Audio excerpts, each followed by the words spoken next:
Hello guys, এর আগের পর্বগুলোতে function related পর্বগুলোতে আমরা দেখেছিলাম যে কিভাবে ফাংশনের প্যারামিটারের টাইপ আমরা ডিফাইন করে দিতে পারি। ধরেন আমরা যদি যোগ দুইটা সংখ্যা বা তিনটা সংখ্যা যোগ করার জন্য প্রোগ্রাম লিখি, যেমন function,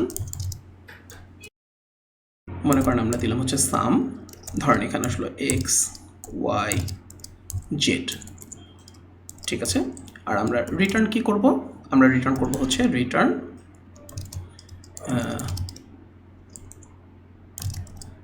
x plus Y plus Z, right? So আমরা যদি এভাবে লিখি যে একো সাম 5 6 7, তাহলে কত আসবে? 18 না? রান করি।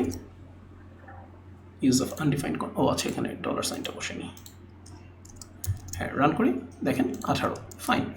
তো এখানে আমরা ইচ্ছে করলে কি করতে পারি, যে ইন্টিজার বলে দিতে পারি যে না, এটা অবশ্যই ইন্টিজার হতে হবে, এটা ইন্টিজার হতে হবে, এটা ইন্টিজার হতে হবে, যাতে কিনা আমরা এখানে যদি কখনো দশমিক পাঠাই, for example, just for the example sake আর কি, ঠিক আছে, তাহলে সেটা হবে না।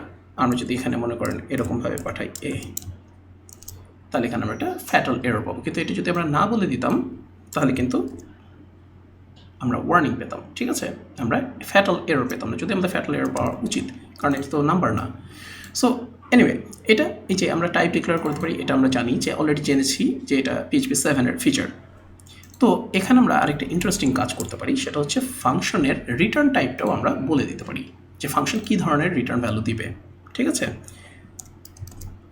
যেমন আমরা এখানে বলে দিতে পারি যে এটা হচ্ছে ইন্ট, মানে ইন্টিজার ভ্যালুই রিটার্ন দিবে, ঠিক আছে।